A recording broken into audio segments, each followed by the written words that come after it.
welcome to another episode of Reasonably Tactical. I'm John, I've got Marty over here, and this is a much better fitting shirt than last episode because I didn't purchase it 10 minutes prior to going live. But let's face it, we're not here to talk about shirts. What we're here to talk about today is character, integrity, and what makes for good human beings. So that being said, I'm going to throw this over to the man with the most integrity of anyone I know. Marty, go ahead and take us away, my man. So, talking about character and integrity, and, they both intertwine. A person's character, their integrity is all they really have. Anything else taken away from you, it doesn't matter where you were born, what your background is, what you do for a living. Like, everybody has their own individual character and integrity. And I define integrity as doing the right thing no matter who's around. But we're all human and we all make mistakes. Yeah. So integrity is also owning your mistake. And that's something that a lot of people are missing today, is that ownership of it. And I try to tell people, yeah, I'll be the first person to admit I'm wrong. And yeah, it stings. But it's like a lot of people just can't do that anymore. Right. And it's so much easier to point the fingers about it, or people double down on lies, or, they'll turn around and somehow they're the victim. And it's like, hang on, time out. Like, dude, just own it. Like you messed up. We all messed up. And where that ties in is, we all make mistakes, but where that integrity comes in, where you own it, and then how you bounce back, how you overcome the mistake you did, how you learn from it, that's what shows what your true character is. If you just make counter accusations and deny and point the finger at other people, and that shows you first, you have no integrity and you have a pretty crappy character. And that's something that we've seen today in today's society, is that we've made it so easy for people to become victims. Right. And we've made it profitable too. That's the other side of it. Because all you got to do is threaten lawsuit and, right. Hang on, we'll fix this right now. And, and I've done this as a leader and, as a parent too. I've always told my kids, like, if you're honest about something up front, I can work with you. Yeah. But if I catch you in a lie, then we have some problems, and it's funny because, like, my daughter will, just get in trouble with the teacher for talking or something, and I pick her up from school.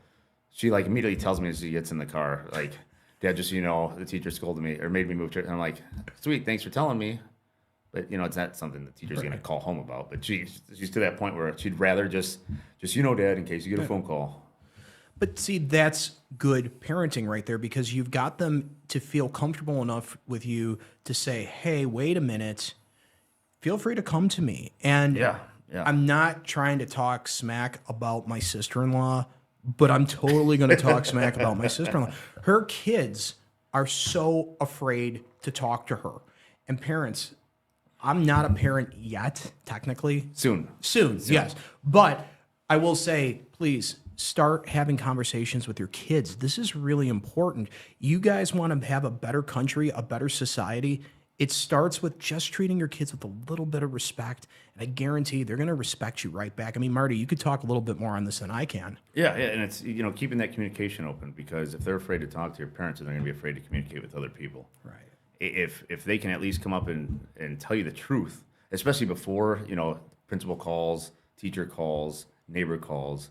That was the worst thing growing up was, if you acted a fool and a neighbor saw you or a friend of the family saw you, it was like, oh no, they're going to call mom and dad. And you knew the minute you walked through the door, it was going to be, go get the belt. And it's like, ah.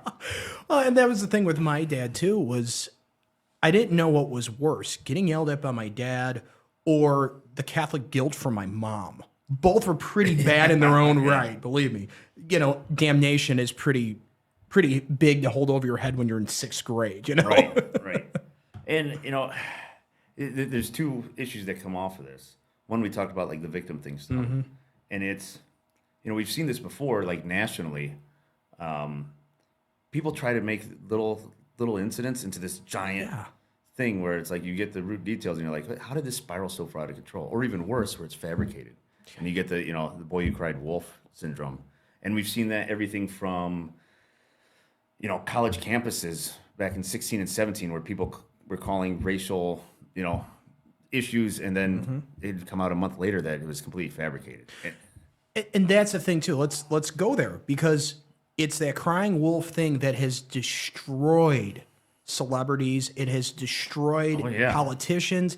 And it's been something that, even though it's been verifiably false, that narrative just stings for years. Well, and the narrative stings, but even worse is it takes away from real victims of those type of issues. Agreed. You know, we saw it with abuse stuff too, where people were trying to jump on bandwagons, and then it came out that it was false, and it's like, you have real victims, and now because of your fabricated action and you trying to play the victim, the next person that steps forward, people are going to be like, oh, is this person telling the truth?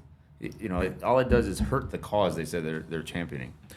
And that's something that one of my good friends mentioned to me too. He said when he goes on a domestic call, like he said, it's jaded him so much that when he does get that legitimate call, he said it takes him about a few minutes to kind of comprehend, hey, wait a minute. This is it. This is not just anything that somebody's making up. Right, and it's unfortunate, but you have so many of these that, you know, either whether they're trying to play the victim, they're trying to get back at somebody, you know, it just ruins it for the true victims that are out there, and it makes people second guess it.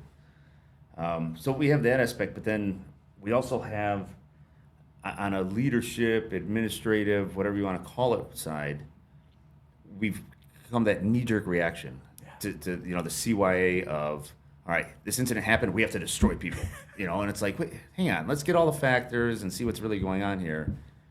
Does this person deserve a second chance, or should they be destroyed? Exactly. And the thing that we have seen in, you know, in organizations that we are a part of, you know, in different ways, it's something that I think it ties in with what you've talked about before with that ego thing. It's two things. One, somebody doesn't want to admit they were wrong. And two, somebody else doesn't want to admit, well, it happened under my nose and I didn't catch it. How could I have been so stupid? Yeah, that's part of it, and that's what we saw. Unfortunately, that's all what we saw in the Army, man. When I was getting ready to retire, was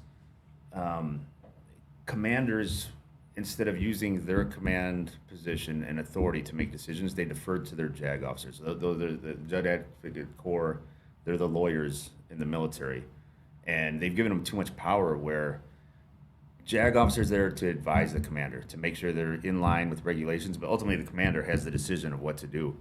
But they gave that power, and the JAGs would be like, nope, you got to destroy this guy. They did something, you got to, and guys with seemingly small things, especially if you got down to the root of what happened. Right. You know, a guy blows a .09 at 7 p.m. leaving dinner.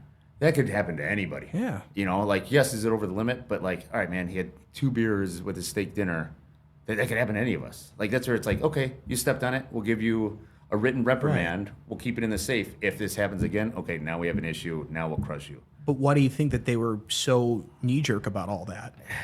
It was a CYA thing. And, you know, we have to make an example of everybody.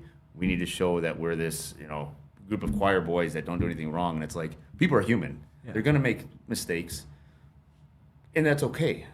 As long as they make that one mistake, they move forward. When you start seeing that pattern and a trend, all right, you're making the same mistake. Okay, now we have a real issue here.